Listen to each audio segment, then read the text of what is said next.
para padres y para entrenadores formadores con todo el cariño, con todo el cariño. Cuando trabajamos con un niño muy jovencito, con un niño de 7 años, de 8, incluso hasta de menos, porque ya empiezan a jugar al fútbol con menos edad, ¿verdad? O a jugar con una pelota, yo diría, mejor que nada. Lo primero que tenemos que hacer con el niño que comienza, vuelvo a repetir, 8 años, 9 años, 10 años, 11 años, incluso con aquellos que empiezan más tarde, con 12, con 13, con 14. Con el niño o el adolescente que empieza a jugar al fútbol, lo primero que tenemos que hacer es analizarlo, intentar conocerlo al máximo, intentar conocer al máximo a ese niño. Ese análisis nos va a traer una serie de datos que nos van a hablar de dónde está el talento de ese niño, de a qué nivel están todas aquellas capacidades que luego dentro del juego del fútbol van a salir a relucir y que van a abrirle puertas para seguir creciendo a ese niño. Hablemos de capacidades técnicas, hablemos de capacidades físicas, hablemos de capacidades tácticas, hablemos de capacidades emocionales, hablemos de todo tipo de capacidades que aprovecho para decir que ninguna de ellas se debe de excluir, porque el mayor error que podemos cometer es pensar de que porque un niño, por ejemplo, tenga una coordinación tremenda, con lo cual pueda tener una técnica exquisita con la pelota, ya no le haga falta tener un gran conocimiento del juego, o que lo físico no sea importante, o que lo emocional quede en un segundo plano. Es muy importante que tengamos muy claro que cuando el niño es barro blando, nos facilita poder trabajarle en todas sus capacidades. Evidentemente el talento va a estar agarrado a alguna de esas capacidades. El talento va a estar en alguno de esos rincones, y ese talento va a ser el tronco de un árbol que va a tener ramas, que va a tener hojas, que va a dar frutos. Bien. Digo esto ¿por qué? Porque, vuelvo a repetir, el mayor error es pensar que porque un niño con 13 años, por ejemplo, está por encima del resto a nivel físico, con eso le va a valer cuando se esté convirtiendo en un hombre. Cuando se esté convirtiendo en un hombre va a entrar en un fútbol lleno de hombres, y ahí nadie gana por el físico. Los jugadores que están más dotados físicamente no ganan por esa situación, no se abren camino por esa situación. Esa situación les ayuda, pero si no tienen una relación buenísima con la pelota, si no entienden el juego, si sus emociones les traicionan porque no saben salir de una dificultad o no saben cómo gestionar los microéxitos que van a ir teniendo, al final por cualquiera de estas cosas se derrumba un edificio que se empieza a tambalear por ese lugar donde estaba cojo ya desde un inicio y no le dimos importancia. Bien, de esto quería empezar hablando, para hacer, bueno, como siempre, una especie de comparativa, porque ahora nos toca trabajar con ese niño, ¿verdad? Bien, fíjense, miren, esto es un libro muy bonito, un libro conocido por todos nosotros. Este libro ya tiene muchísimos años. Es el Don Quijote de la Mancha, una obra maestra que incluso se ha utilizado en los colegios como un libro más de texto, como un libro de aprendizaje, sobre todo para lo que es el lenguaje, la literatura, ¿verdad?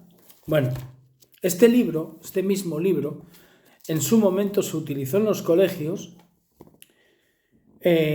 para llevar la lectura a niños muy chiquiticos, a niños que ya no eran tan chiquiticos, que ya habían pasado en el colegio 1 o 2 años, y a niños que ya llevaban un poquito más de tiempo, dentro del colegio. El mismo libro servía para afianzar 3 pasos muy importantes en el proceso educativo a nivel de lectura, de lenguaje, con los niños.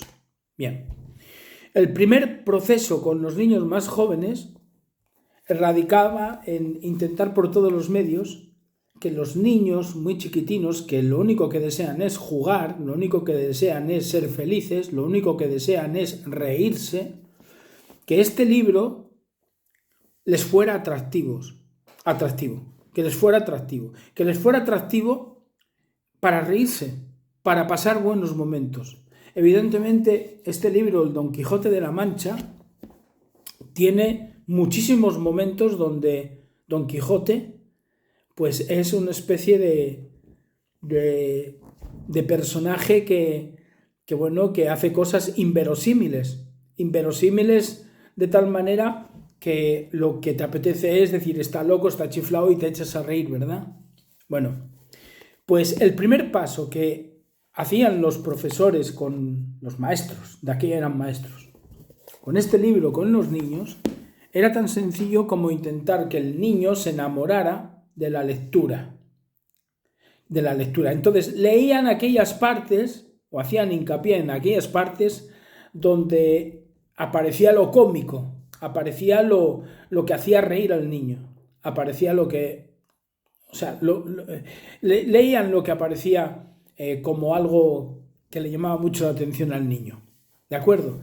Esa era la manera de que el niño quisiera que le volvieras a leer el mismo libro. Es más, al niño le quedaban las ganas de por sí mismo aprender a leer para que no se lo leyera nadie y poder entrar otra vez él en esas aventuras que le causaban tanta gracia.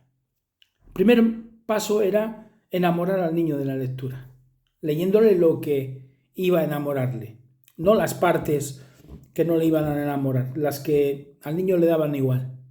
Ese era el primer paso. El siguiente paso, una vez que ya el niño agarraba este libro, era empezar a profundizar dentro de lo que es el vocabulario, dentro de lo que es la gramática, para que el niño luego pues pudiera construir sus propias frases, para que pudiera trasladar en un escrito aquellos pensamientos que tenía, utilizar palabras, lo que era el vocabulario y la gramática. Y luego había un tercer paso, que por cierto, este segundo paso lo hicieron con este libro porque decían de aquella, y yo creo que sigue siendo algo parecido, es un libro donde para hablar de la misma cosa, el autor, Miguel de Cervantes, podía utilizar varias palabras diferentes en diferentes tramos del libro. O sea, era un libro con una riqueza en cuanto a palabras del castellano tremendo. La tercera fase, en cuanto a la edad, diríamos etapas madurativas, ¿verdad?, del niño. La tercera fase ya era que el niño, como ya le gustaba la lectura, como ya sabía del vocabulario, de la gramática, pues a partir de ahí ya era entender muy bien todo lo que estaba leyendo, porque lo que estaba leyendo podía tener diferentes ramales en cuanto al entendimiento. Bueno, pues lo más importante era que entendiera lo que estaba leyendo, que lo entendiera. ¿Y todo por qué? Porque al final lo que se pretendía en el final del proceso era que ese niño, al ya entender lo que estaba leyendo, que él mismo a la hora de escribir, de redactar cosas, como ya se le enseñó a pensar mientras que estaba leyendo,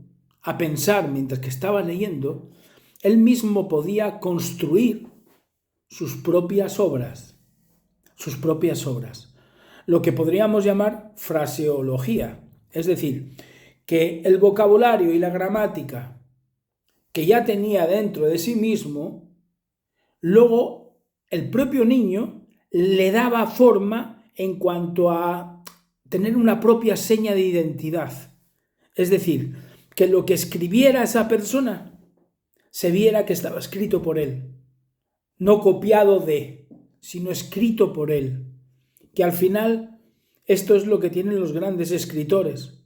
Los grandes escritores no necesitan firmar el libro, no necesitan poner su nombre, porque los grandes lectores, los que son capaces de profundizar, saben separar. Esta manera de escribir es de Cervantes, esta manera de escribir es de Pepito, esta manera de escribir es de Antonio. Bien, pues esto mismo podemos aplicarlo al fútbol. La bienvenida al niño que empieza a jugar con una pelota, por parte nuestra, de entrenadores, de formadores, de padres, tiene que ser algo que invite al niño a ser feliz como nunca, a reírse. Tiene que ser un juego, un juego. Una vez que el niño está enganchadito a ese juego, enamorado de esa pelota ya de por vida, tenemos que empezar a enseñarle el vocabulario, las palabras. Una vez que le enseñamos las palabras, tenemos que ir a la gramática, a cómo construir con esas palabras a través de un verbo, de un sujeto, frases. Y a partir de ahí, el niño ya tiene que ir entrando en un mundo donde el protagonista es él. Enseñarle, provocar, para que ese niño piense cada vez que está haciendo algo, que piense. Generar situaciones para que ese niño piense, porque todo lo que aprendió ahora lo tiene que poner en el escenario del juego compartiéndolo con otros, pero con su propia firma, porque mañana cuando sea adulto, si llega a ser futbolista, va a ser firmado como Messi o como Modric, como Valverde o como Cristiano Ronaldo. Es decir, va a ser firmado por lo que él es, para entrar dentro de un juego colectivo, dentro de un equipo, con unos objetivos que unen a todo el mundo, pero va a ser firmado por lo que él es, no por ser una imitación de nadie, no por ser una imitación de nadie. Fijaros que esto, pues puedo deciros que este libro fue utilizado en los colegios a partir del 1958. A partir del 1958. Fijaros qué metodología. Que por cierto, al profesor que tenía que manejar este libro con los niños, lo primero que hacía era ponerles algo así como advertencia para los maestros. Y la advertencia era cómo usar este libro con los niños más chiquitinos, cómo usar este libro con los niños que ya tenían 1 o 2 años más, cómo utilizar este libro con los niños que ya tenían 3 o 4 años más. Y dándole relevancia a que el maestro era el que hacía bueno o buena una metodología dentro del proceso formativo. Un abrazo.